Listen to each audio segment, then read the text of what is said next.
and all I felt was this. And I remember just everything went black, and I felt myself just falling very slowly to the ground. And you could actually feel it was hot on the other side that it hit. And that was the first time I'd ever experienced a full level 3 knockout. And it was one of those experiences, was close to probably 20 years ago, and I still remember it as if it was yesterday. Welcome to the 100th episode of Kyusho Corner. I'm Sensei Mish, and today let's talk about knockouts. Now, when I was originally thinking about doing this episode, and you know, because it is episode 100, I wanted it to be special, I thought about doing a bunch of different things. You know, was I going to put together a montage of clips from past episodes where I've knocked out or dazed an uke? You know, was I going to do interviews? Was it going to be a technique episode? And of course, you know, if it's a technique episode, what technique do I do? You know, do I do my favorite technique, or do I recreate another thing? Do we break down? You know, my mind was kind of going everywhere. And when I thought about it, you know, this is a milestone episode for any series. In fact, if this was TV, this would guarantee me syndication. So I wanted it to be special. And, you know, this whole series has been my interpretation of Kyusho, and from my studies and what I've taught, you know, been taught, and what I've learned over the years. So what I wanted to do is I decided I would get other people's perspective on knockouts. So what I did is I reached out to instructors from around the world. Some responded, some didn't. I did get one response from, I'm not going to name the organization, but they thanked me for continuing the promotion of Kyusho, but because I wasn't part of their organization, they weren't going to participate. One of the cool things about this whole process is that, you know, in reaching out, I got invited to a seminar to do interviews there. I got to teach at the seminar. I met some really awesome people I wouldn't have met if I hadn't gone to the seminar. And really what started as one project became something else. And so I want to share with you all, here it is.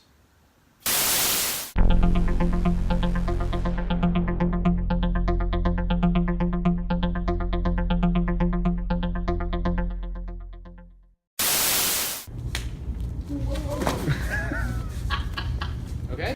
I don't know about you, but for the longest time, what you just saw Chris Thomas do was what I considered a knockout. You know, the opponent pushes, punches, grabs, and in turn gets hit, falls on the ground, doesn't get up. Knowing that I could learn the exact same thing, and have the ability to do what these grandmasters were doing, made this martial art that I was studying more than just a sport. And it's really what got me interested in this study. Now, over the years, as I've taught and learned and studied, getting a knockout in the dojo became less important. You know, I used to have knockout days where we get out the camera and try different techniques and get it on film. I'll admit, I lost a couple students that way. So, you know, over time, as long as I got, you know, some type of dysfunction to get that opponent into a position where either a knockout or taking that person to the ground was inevitable, that was fine for me. And, you know, I'm still using pressure points, but getting the knockout, that just wasn't that important. Plus, it kept students coming back. Now, being in an area where Kyusho is not all that popular, and I'm pretty much really the only one that is out here that does it and promotes it as Kyusho, I wanted to know a little bit more of what other people thought. And so one of the first questions I asked my interviewees was, how important is the knockout when it comes to the scope of Kyusho study? Which ended up bringing forth another question I didn't ask, but was answered by these two grandmasters. And that question is, what defines a knockout? Actually, the word knockout I think is misleading. I prefer the word incapacitation, because if you're incapacitated, you might be conscious. but you're incapacitated and there's nothing you can do. The way I grade it is I grade it in 3 levels of knockout. Level 1 is where the guy is standing up and he's dizzy and he can't fight. So can you call that a KO or knockout? Probably not, but he can't fight. It's an incapacitation. Second level is where he's down on knees or laying on his side. He's still conscious, maybe trying to get up, and he can't. Level 3 KOs where he's laying there and his tongue's laying out on the sidewalk or something. An incapacitation. So a knockout isn't really a knockout. It's just some level of incapacitation. It's pretty cool. You know, 2 different instructors from 2 different Kyusho groups, roughly the same thoughts. Now, until this project, I hadn't really used that term in relation to Kyusho or even thought of it in that way. And I do like Sensei Korn's thought in breaking it up into levels. That makes sense to me. So if I redefine what I'm doing already into that thought process, my dysfunctions lead to some level of incapacitation based on what is necessary for my situation. Yeah, I'd buy that. Now, when I first asked that question, how important is the knockout? I got a varied degree of answers. Here's a few of them. The knockout is the peak, the epitome of the art. In a preemptive situation, that's what you want to do. What drives every action? The brain drives every action. So what is the top organ to shut off? The brain. I don't think it shouldn't be the main focus. I think it's an end result. As far as importance, a lot of people put importance on the knockouts because that's the famous part of it, and that's what a lot of people see, and when you look online, and that's what a lot of people want to see and want to feel and want to observe. Really, the bread and butter, I think, to kyusho-jitsu should be the basic points: the arms, the legs, the body, and the head too. You don't have to focus on knockouts. I think knockouts are a benefit, but it's just a small part of the pie. I think they're important due to the fact that it's visual evidence that what we're trying to accomplish here, that it works. It's evidence that it works, that the techniques work, that Kyusho works. Unfortunately, it's what everybody, and I was guilty of this too, that's all we want to get to. The problem is the way we were practicing it wasn't realistic, because you had a person standing there statically and you were just whacking at them. And if you did it right, most times they fell down. A lot of times they didn't. Actually, the first time I did a knockout, first time I tried it, it worked. And then I couldn't do it again for 2 years because I didn't know what I did. And so it didn't mean I didn't try. It's critical, because if you are trying to take Kyusho and make it effective for the street, by integrating it with a good system of self-defense, a neurological knockout, which is what they all are, is the only safe way to end a conflict and get out of dodge. Because the longer it goes on, the greater your chances of losing. It's very important. I mean, it allows you, or gives you the ability to immediately stop a fight quickly without hurting yourself, and also without hurting your opponent. Both of you get to go home. So you don't have to maim them to be able to walk away. When I started in kyusho-jitsu, knockouts were the rage, right? Everybody was doing knockouts. It was a big thing. Kind of where I've evolved with that is we do less and less with knockouts now than we did in the early days. And primarily because I see a lot of health issues around knockouts. I've seen people after years of being uki and being knocked out multiple times, their health doesn't look too good, because if you think about it, doing enough wrong to the human body to cause the brain to either go into a vasovagal faint and pass out, or whether it's an energetic knockout, or whatever your point of view on why this stuff works. It's probably not good for the human body to get enough things wrong that the brain says it's time to shut down temporarily, right? It's kind of like a reboot of sorts. Right. The brain is saying, hey, there's enough wrong that we need to go unconscious, kind of reset blood pressure, get everything back to homeostasis and bring the body kind of back online, so to speak. I know it doesn't really go all the way offline, but it's kind of the best analogy. I believe they're as important as you make them. How important is the knockout to you? We all make our own journey, we all walk our own path. If you're just controlling someone, there's probably no knockout in it for you. If you're wanting to incapacitate someone to a certain degree, you will want to practice certain levels of knockout, whether it be just a dizzying him up or a full-blown level 3, he's out cold on the floor. And so it's a personal choice and a personal journey for everybody. I was studying Taekwondo when I was first introduced to kyusho-jitsu. And it was at my first pressure point seminar, watching Sensei Dillman knock out Dave Daniels with an augmented strike.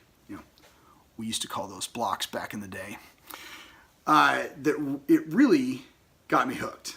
And of course, being able to do a knockout on my own became one of my number one goals. I'm one of those people that I need to feel techniques. Kind of gives me a better understanding of how they're done. So I became our group's main uke.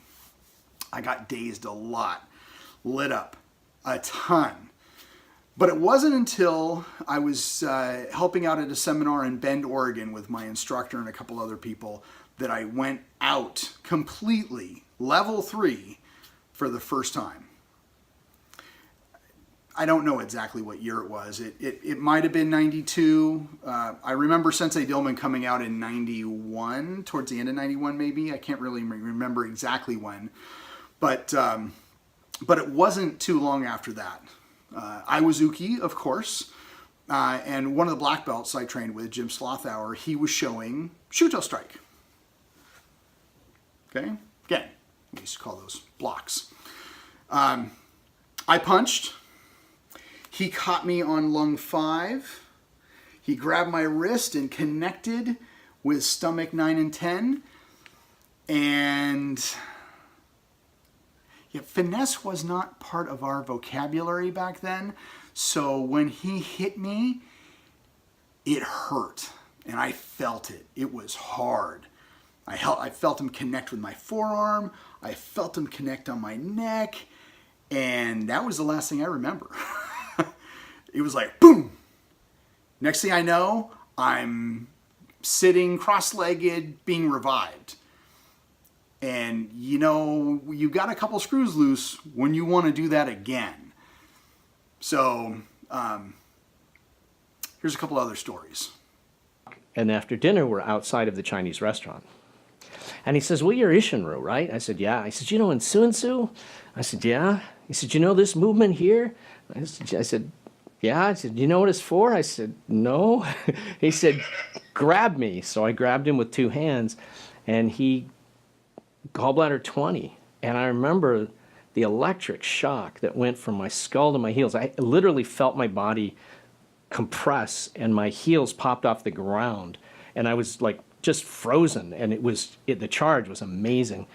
And there was nothing I could do. And as he's doing, I'm standing there now, I'm completely helpless, because that's the effect of a gallbladder knockout. They tend not to render you unconscious, just incapable of moving. So I'm standing there helpless, still holding on to him, but there's nothing I can do. I can't even let go. And he's going, and then I hit you. He didn't. But at that point, I'm like, yeah, okay, I see how this works. Yeah, my wife did it. Oh, really? Yeah. Can you tell me about it? My instructor at the time, George Dillman, showed her how to do it. And I was trying to get her. I said, show Sensei that you know where the stomach 5 point is on the jaw. And she said, no. I said, I'm going shopping. And I said, why don't you stay at the seminar? And she says, I don't want all the guys punching on me. And she said, I know where stomach 5 is at. I said, well, show Sensei. And I just wanted to point at it, and she would, pow! And the next thing I knew, I was doing the dying cockroach on the ground, And Grandmaster Dillon was looking around at the seminar group and said, I didn't do that. I didn't do that. She did that. First time was Rick Moneymaker. Okay. And we were at Mr. Alan Wheeler's school in Knoxville, Tennessee. Okay. It was kind of at the end of a Master Series seminar that he was doing. And back in those days, I was just a participant, attending. And he said at the end, if anyone wants to be knocked out, we're going to film these and put them on video. And, like you, I was kind of like, hey, this sounds great. Yeah. I want to know that it works. I wasn't, after being through 4 hours of training, I didn't really doubt it. It was just more a matter of, I want to feel it and know that it works without any question. And so he did a move out of Seisan Kata where the hands kind of do this number. Okay. So he caught me on gallbladder 20 with the right hand and caught me on the gallbladder cluster up here all across the side of the head with the left hand. And, man, I just remember everything going black and legs let go. And, I kind of came to toward about the time I was hitting the floor, but it was too late by then. So. He caught me in gallbladder 20 and everything just went black. It's an interesting experience. And I had no clue what was going on when he did it. Right. But he's excellent at taking care of you when you've had your bell rung really good. Right. But I was knocked out boxing too when I was younger, and it was nothing quite like that. I actually come back feeling pretty good. Boxing with that concussion, I was not well for quite a while afterwards. Yes, it was a Morote Uchi. It was augment block, but it wasn't Uki. It was an Uchi. It was a strike, and it was done to me by a man named Bill Holman, who was my first karate instructor. And the revival was quick. I was out before I hit the floor, and I was caught by catchers, which was great. So I didn't break anything else. So. Knockout was? You've never been knocked out. That 10% that you can't knock me out. You just can't. I've really been knocked out one time in my life, and it was attic ladder hit me on top of the head. And that's I've had a four-wheel drive four-wheeler fall on me and hit me in the face from 12 feet. It did knock me out. Wow. So I'm just one of those people that it's just hard to knock me out. Okay. Yeah. And when it comes to the pressure points and the no-touch knockouts and stuff, I can feel it. I can feel what you're doing. It just won't take me out. Yeah. It's interesting. I can feel the energy going through it. It's crazy. Wait. Did I hear that right? Did you hear that right? Let's play that again. Knockout was? You've never been knocked out. That 10% that you can't knock me out. So, Grandmaster David Hogan, son of the late Grandmaster Jack Hogan and head of Hogan Karate International, can't be knocked out. Well, unless, of course, you drop an attic ladder on his head. But when it comes to Kyusho, it doesn't seem to work. Now, when I spoke to Sensei Hogan, he elaborated on a visit to Texas where he and David Jones, one of the head instructors he has in HKI, got together and he told Jones to knock him out. This is his story. I used to travel to Texas a lot for work, for training, and one of our students, David Jones, was there. And that's where he lived, and he would pick me up while I was there and take me to his class, and I'd teach his class. And one of those nights, I told him, I said, look, David, I've never been knocked out. Hit me as hard as you got to, but I want you to knock me out. And, man, he beat on me, and he fuzzed me, just a little, but that's all he could do. Wow. And I was trying. I was like, man, I want you to knock me all the way out, and just can't do it. And my dad was the same way, though. I think this is a great segue into the controversy around Kyusho and knockouts. Because, of course, with all things, there's a little bit of controversy. Here's some thoughts on it. What my honest belief is the reason it has had the problems it's had is martial arts people are not always the best diplomats in the world, Mm-hmm. right? And their enthusiasm, I think, because I know you're probably the same. We could talk about Kyusho for days. Right. And I think quite often the things that we say are misinterpreted. Such as what I found in the wild is, you look at these interviews about all this light touch stuff.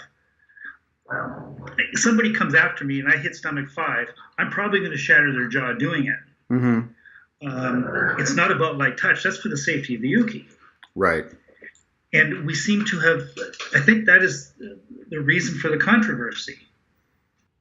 Where a lot of the controversy comes from, I believe, is the fact that it doesn't work 100%. And it doesn't. Right. When you're talking touch knockouts, that only works on 75-80% of people.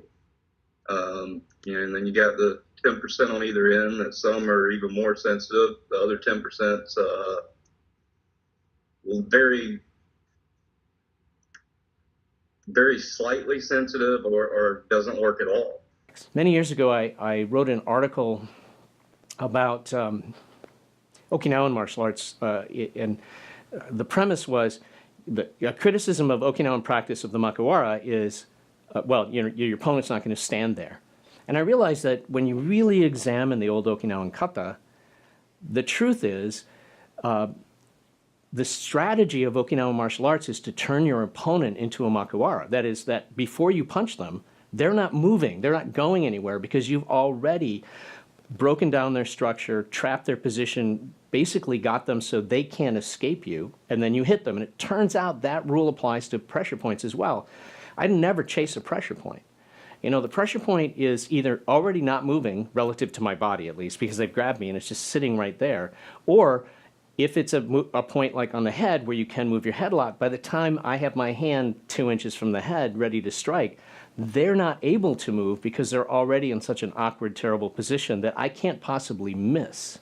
If we think knockout in terms of guy lying on the floor, I make a distinction between what I would call a demonstration technique. That's the one you were talking about, where the opponent stands there and you say, if I hit him here on large intestine 10 and then strike him here on stomach 5, he'll fall unconscious. That's a demonstration technique. That's not a real technique. So in terms of learning, you have to do the demonstration technique because that allows you to isolate the components. But then you have to turn around and figure out how do we train that so that it can be there for us in a dynamic setting. Because if you try it and it doesn't work and it continually doesn't work, you're going to say, well, this isn't real, this stinks, this is no good. Well, maybe it's, the messenger at this point, not the message. To me, I think all that stuff is really funny. There's always naysayers anyway. You can't post anything on the internet without somebody critiquing it. Everybody hides behind a keyboard and says whatever they want without any consequences. But they don't do that whenever Mike Tyson got knockouts, because they believe if you punch someone hard enough and give them either a concussion or a subdural hematoma that they pass out. Everybody believes this. But they don't believe it whenever you strike on a few nerves and cause the vagus response and cause them to pass out, but yet they believe it if he passes out because he saw blood. But if he saw blood, his brain went into overload. Heart palpitations, sweating, the adrenaline dump, everything happened all at once for the brain, and it fainted. It had to reboot. So why is it so hard to believe that we can cause that by tapping on the nervous system and causing an overload and making it reboot? So it goes to figure. I understand why they would call it fake or say that it doesn't work. And I always say, every time I see anything with a naysayer, I just invite them. Come to the dojo, come to a seminar, come to a class. See for yourself. And you can't have any more controversy to knockouts than adding in the no touch. Now, I wasn't originally going to go here with this video, but since Sensei Hogan brought it up, let's talk about it. In fact, let's let him talk about it. I was one of the first when I found out my dad was doing no-touch knockouts. I said, bullshit. Yeah. I know you've never lied to me in my whole life, but bullshit, that's not possible. And the first time I saw him knock anyone out with a no touch, he actually did it to Harvey, Podden it. And I was a complete believer when I saw him do it to him, because there's certain things you cannot fake. You can't, his face went as red as the shirt I'm wearing. His palms are cold and sweaty, and you just can't fake those things. Sure, you can fake falling, but you can't fake what happened to Harvey that time. So it works, but I tell people all the time, don't go doing these things, recording them, videoing them, putting them all over the internet, because your average person's not going to understand it. Right. All you're going to do is get all kinds of controversial remarks about it, get you all pissed off. It's just not worth it.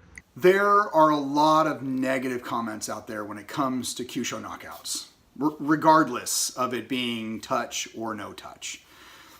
One common thing I've read, though, is that no touch only works on those who are believers. And I might subscribe to that. But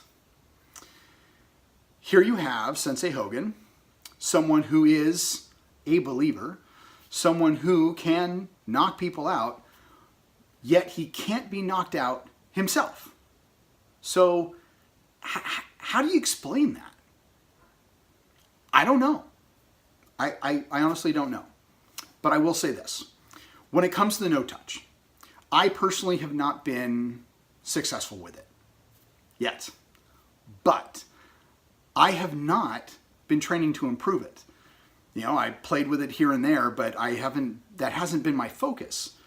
Now, I will admit, I am a believer, and I have felt it. In fact, years ago, Grandmaster Jack Hogan knocked me out from 15 feet away at a seminar in Idaho. So I know it can be done, and it was a bizarre experience, but it can be done. Now, is it combat applicable? In my opinion, no. And I think that's where some of the controversy comes in, is that when it comes to martial arts, when you're a martial arts instructor, especially a responsible martial arts instructor, you want to be able to teach combat applicable techniques. Otherwise, it's just a gimmick or a sport. And I think that's, when it comes to the no touch, there's just not so much known about it, so people call bullshit on it. Just like Sensei Hogan said when he first found out that his father was doing it. So could it be combat applicable? Maybe someday, if that's all you focus on. But I like to think of it this way. It promotes the concept that martial arts can be taken beyond just punching and kicking, or even just hitting a couple points here and there. And that the mind, body, and spirit together can achieve some pretty amazing things. Now, for those of you who are still working on learning a Kyusho knockout, I've compiled some suggestions from those who have been there. The first thing you need to know is make sure you know your Bibles. Okay, so this one is really, really important. Let's see who else suggests it. The very first thing, know how to revive. You have no idea how many people I've heard trying to knock somebody out and have no idea how to revive. Amen, brother. And they do it in the privacy of their own home or something where, unsupervised. So if you don't know what you're doing, you need to be supervised. You need to know how to revive it. Or at least have someone with you that knows how to. And of course, here is some more wisdom. I do have a recommendation as you're working on techniques. When you're first kind of working on especially a new knockout, you've never tried it before, you want to see if it works, find the guy who's easy to knock out. Just start there, because that helps you know if you're on the right track. And then once you have a feel for it very lightly with somebody who responds well, then find someone who doesn't respond as easily and work with them. First, get somebody that's willing to be hit. Get past the innate fear that humans have of hitting each other. And then don't do it as hard as you think you need to. Give a twist. It's all in the rotational movement of the hand. Professor Dillman told me that. He said the rotation of the hand is the key to all this. He said when I first started doing it, he said I got these moves from Wally J, and he said that's what made a success, was the rotational movement of the hand. Keep it simple. Take what they give you. If they attack with their arm, take it, and let the destruction cycle serve itself. So what we do is we start them with, how do I take the technique and work through the striking part of the nuances, right? The little things like, for instance, that little technique with from Seisan Kata, this little ridge hand type move, most people don't know the little nuances of what part of their hand they should be hitting with. Vibration, intention, mind, breath, body, things that are what we call players, just principles that make things work. We would focus on those things to a point they could affect the wobbly legs and the shakiness and all that to the point they can repeat that. And then, of course, we want to layer on top of that the science. Here are the points that they need to be using. Here's the combination of points. Here's the science, the yin-yang, the 5-element theory, and so on, that makes this work. And then ultimately, we'd bring it back to a controlled environment. As you mentioned earlier, the static versus dynamic. Ultimately, all training fits in one of three categories, right? It's either static, it's dynamic, or it's situational. It requires some judgment on when to do what or how to respond to something. And I think where a lot of people miss things is they want to move straight to that dynamic or that, decision-based training, and they want to skip the static work, right? But you really have to work through all three levels. Oh, just don't give up. Just keep swimming. Keep trying. You'll get there. You always aim high. If you aim super high, I want to be Thor. I train to be the god of thunder. So I fall short. I'm still a mere mortal, but if I train to be Thor, where I land is a whole lot higher than if I just trained to be some 5th degree black belt. So let us review that list. Number 1, know your revivals. 2, get proper supervision. 3, find someone easy to knock out. 4, find someone willing to get hit. 5, get over hitting somebody and don't hit as hard as you think you need to. 6, it's all about the rotation of the hands. 7, keep it simple. 8, take what they give you. 9, figure out the nuances and other principles that will help set the knockout up. And 10, don't give up. Be Thor. When it comes to revivals, there's a couple different sources to learn from. Sensei Dillman's DVD number 5, I used to hear him say that this was the most important tapes in his catalog. Kyusho International also has a video called Kyusho First Aid. It's actually pretty good. And of course, there's Kyusho Korner. Can't forget about us. We have episodes dedicated to revivals. Now, if you follow me on YouTube, I now have a specific playlist with all of the episodes that pertain to revivals. And if you go to our website, kyushocorner.com, there's a category that if you click on it, it'll bring up all the episodes related to revivals. However, nothing compares to having a qualified instructor to teach you how to do it live. You can only learn so much from video. So get your qualified instructor to help you with that first knockout.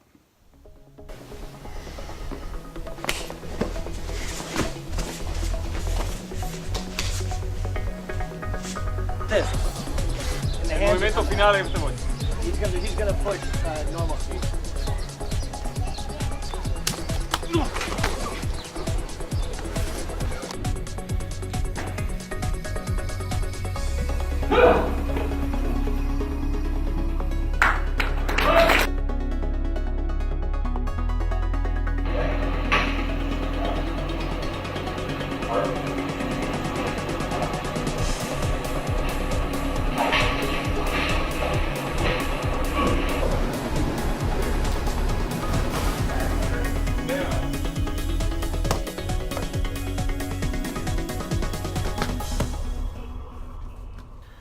So there you have it. We've discovered that a knockout is not just a knockout, it's an incapacitation. And you've heard from instructors from different groups and different camps on their thoughts and feelings regarding knockouts and some things to consider when learning your first knockout. I hope you've enjoyed this episode, and like always, take this back to your dojo, play, have fun, and always be good to your uke.